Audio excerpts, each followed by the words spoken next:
안녕하십니까. 황태순 TV의 황태순. 김현광입니다. 네, 오늘 2019년 11월 19일 김 시장. 네. 제가 점심을 먹고 들어오는데 갑자기 우리 스튜디오 앞에 있는 감나무에 네. 바람이 샥 불더니 낙엽이 후두둑 떨어지네요. 갑자기 시 한 구가 생각났어요. 한시 한번 해보십시오. 한시입니다. 한시. 예. 네, 주문고 권학문 시죠. 앞에 두 줄 빼고 뒤에만 얘기하겠습니다. 미각지당 춘초몽인데 개전 오엽 이추성이라. 아직도 저 연못에 그 봄풀은 미각지당 춘초몽 꿈에서 깨어나지 못하고 있는데 개전 오엽 이추성이라. 저 우리 계단 앞에 있는 감나무, 원래 오동나무입니다만은 감나무 잎이 후두둑 떨어지는구나. 저는 임기 절반을 지나서 하산길에 들어선 문재인 정부의 모습을 그 바람에 떨어지는 낙엽 보면서 떠올렸습니다. 뭐, 역시 종편의 황태자께 모든 일에서 정치를 생각. 아니 뭐 낙엽이 떨어지면 뭐 떠나간 여인이 생각난다 이 정도가 돼야지. 메마르게 뭐 무슨 아닙니다. 낙엽하고 뭐 왜냐니까 지난 9월 16일이던가요? 네. 9월 16일경 정도로 기억하고 있습니다만 9월 중순에 당시 박근혜 대통령 보면은 이 회전 오른쪽 어깨, 회전 근개골, 왼쪽 어깨입니다.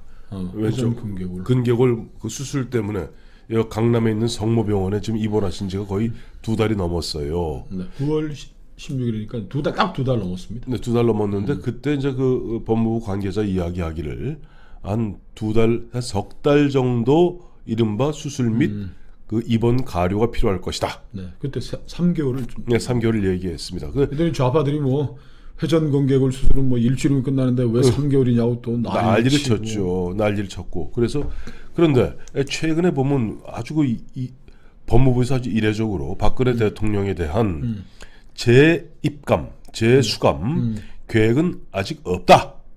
그래서 뭔가 묘한 뉘앙스를 풍기고 이게 어떻게 돌아가는 것인가 하는 그 궁금증을 자아내고 있습니다. 그러니까 이 법무부로서는 네. 그 병원에서 계속 살라고 그러는 건 아닌 것 같고 풀어줘야죠. 풀어주는데 네. 이제 눈치를 이것저것 보고 있고 이 법무부의 지난 9월 16일 결정이 네. 그 형 집행정지에 대해서는 이제 검찰이 그 권한을 갖고 있으니까 네. 그 검찰에서는 네. 윤석열 검찰에서는 네. 그 형 집행정지에 해당하지 않는다. 형 집행하는데 아무 관계 불편하지 않다라고 네. 했는데 법무부가 그걸 조국 법무부가 그걸 뒤집고서 네. 이제 입원 치료할 수 있도록 이제 허가를 해준 거란 말이에요. 서로 뭐 관할 사항이 다르니까. 그렇죠. 법무부가 이제 교정은 법무부 소관이고 이제 수사 및 이거는 이제 검찰 소관인데 엄밀하게 하면 형 집행정지는 아니에요. 지금 박근혜 그렇죠. 대통령. 아닙니다. 형은 계속 지금 형 집행 장소가 서울구치소에서 지금 강남 성모병원으로 바뀌었을 뿐입니다. 즉 박근혜 대통령은 서울구치소에서 900일 그리고 그 이후에 지금 강남 성모병원에서 지금 70 며칠을 갖다가 지금 계속 수감 중에 있는 겁니다. 그러면 법무부가 네. 그 당초 밝힌 계획과 달리 재수감은 안 하겠다 그러면 네. 윤석열 검찰이 가서 그럼 구인장을 어떻게 되나요? 아니죠. 만약 농담입니다. 그러시면 안 되고 그러시면 안 되고 하여튼 그 형 집행정지로 하든지 네. 뭐 사면을 하든지 둘 중에 이제 풀어줘야 되는 그럼 풀어주는 게 저는 맞다고 늘 뭐 주장하는 사람인데 그 국격의 문제죠. 이번에 네. 유시민 또 우리 또 촉새 선배님께서 네, 네. 또 좋은 말 하셨더라고요. 뭐라고요? 아니 검찰에 구속되지 않을 사람은 세상에 없다. 어제 양심선언을 했지 않습니까? 조국처럼 앞에 조건이 붙긴 했지만 조국처럼 마구 수사를 해대면은 검찰에 구속되지 않을 사람은 아무도 없다. 이 양반이 또 얼마나 그동안 또 알리려고 한다고 거짓말을 얼마나 했습니까? 그렇죠. 무슨 윤석열이 대통령 독대를 신청해서 네. 조국 법무장관은 절대 안 된다고 얘기를 했다. 네. 그래서 이제 조국 죽이에 나섰다. 네. 그리고 뭐 밑에서 거짓 보고 넘어오는 것에 다 속아 넘어가고 있다. 네. 막 하고 그래서 또 서울지검 반부패 수사부에 지금 고소고발이 된 상태예요. 맞습니다. 그러니까 이제 겁이 나서 그러는지 뭐 마구잡이로 뒤지면은 구속되지 않을 사람이 없다라고 이제 양심선언을 했는데. 유럽은 갔다 왔나요? 그때 한 보름 동안 유럽 도망갔다 자, 왔는데. 그거 진짜 박근혜 전 대통령에 대해서 우리가 한번 생각을 보세요. 네. 지금 공안검사 하나를 겁을 내고 있는 거야. 이제 유시민이는 지금 지 해놓은 짓에 대해서 해놓은 짓이 많잖아. 거짓말 얼마나 했어. 이거 뭐 기자라고 거짓말 뻥치면서 동양대 유튜브 기자라 그러면서 동양대 교수한테 총장님 제가 그림입니다. 그림 뭐 그렇게 뭐 이거 뭐 이렇게 해주실 거죠? 이게 또 무슨 뭐 설레발 풀고 뭐 진짜 나쁘지만 해서 이건 감옥을 가야 되는데 네. 지도 겁이 나니까 이제 이렇게 검찰이 수습되면 이제 또 자체 면죄부 발행했는데 네. 박근혜 대통령이 지금 이 특검이라는 이름으로 달라붙어가지고 검사들 최정예 검사 50명 많을 때는 80명까지 달라붙어가지고 털어서 이 불쌍한 여인이 구속 안 될 방법이 있었을까요? 유시민이의 답인 겁니다. 그리고 2017년 3월 31일부터 구속이 돼가지고 2019년 9월 16일까지 지금 900일을 감옥살이를 했는데 전두환 노태우 이게 지금 뭐 국가 반란 혐의로 잡혀가지고 정말 뭐 수천억대 정치자금을 왔다 갔다 하는 그 양반들이 거의 한 700일 살다가 나왔어요. 그래요. 이 불쌍한 여인을 지금부터 더 900일 이상 더 병원에 감옥에 가다 둬야 될 도대체 무슨 일이야? 유시민 씨가 답 내놨잖아요. 구속 안 될 사람이 있냐고. 그 유시민이 그러니까 틀린 거지. 뭐라고? 검찰이 수사해서 안 걸릴 사람이 없는 게 아니라 그럼 그 말의 그 핵심은 뭐냐니까 유시민 어떤 사람이 구속되는 거예요? 유시민의 류는 조국은 아무 죄도 없는데 조국은 그야말로 우리가 보면 약간 국민들로부터 괘씸죄에 걸릴지 모르겠으나 실정법에 걸릴 게 아무것도 없는데 검찰이 탈탈탈 털어서 조국 주변을 갖다 쑥대밭을 만들었다 그 얘기를 하고 싶은 거예요. 죄 없는 사람과 유시민이 하고자 하는 이야기는 죄 없는 사람을 갖다가 죄를 뒤집어 씌웠다고 얘기하는 겁니다. 그런데 저는 유시민 말이 틀렸다고 봐요. 첫째, 검찰에 들어가는 사람 두 가지입니다. 하나는 정말 죄를 지은 사람. 두 번째는 권력이 즉 대통령이나 살아있는 권력이 저놈 죽여 하고 찍은 경우 박근혜 대통령, 이명박 대통령 후자입니다. 그렇죠. 권력이 찍은 거죠. 네. 아니 조국 일가가 지금 다 지금 저 뭐 서울대 문서위조학과 출신들 아닙니까? 정경심. 그렇죠. 예. 동생. 동생도 아버지하고 소송하는 와중에 10여 건의 라고 했는데 박근혜 대통령이 도대체 무슨 그런 뭐 정말 이 900일 감옥에 아니 조국은 동생, 부인, 오촌 조카 뭐 모든 비리에 다 걸려도 구속돼 있는데 저렇게 당당하게 무죄 추정의 원칙에 따라 저렇게 했는데 박근혜 이렇게 잡아놓고 하는 게 정말 잘하는. 그리고 우리 저 황태준 TV에서 앞장서 얘기했지만 양승태 대법원장 다행히 지난 1월 23일 구속되고 나서 우리가 양승태는 구속하면 안 된다. 이 사람을 잡아놓고 말이 되냐?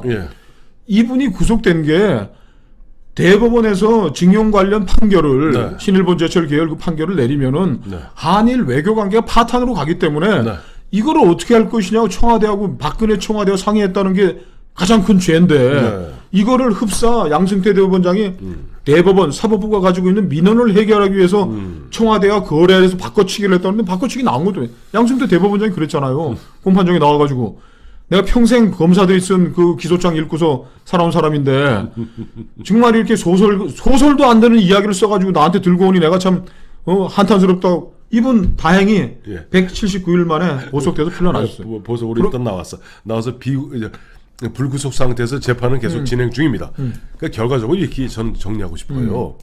앞서 말씀하신 박근혜 대통령, 이명박 대통령 그리고 저 양승태 대법원장 공이다. 정치 보복 아닙니까? 간단하게 얘기하면 그렇죠. 정치 보복으로 잡아넣은 것이라면 결자 해제 차원에서 제가 그래서 아까 말씀드린 게 미각지당 춘초몽인데 개전업의 이주성이라 제가 괜히 한 얘기 아니에요. 자 보세요. 지금 당신들 지금 정권 잡은 게 어제 같은데 벌써 2년 반이 지났습니다. 금세 지금 앞으로 내년 총선 지나가려면 그때부터는 내리막 정도가 아니라 그때는 절벽으로 급강합니다.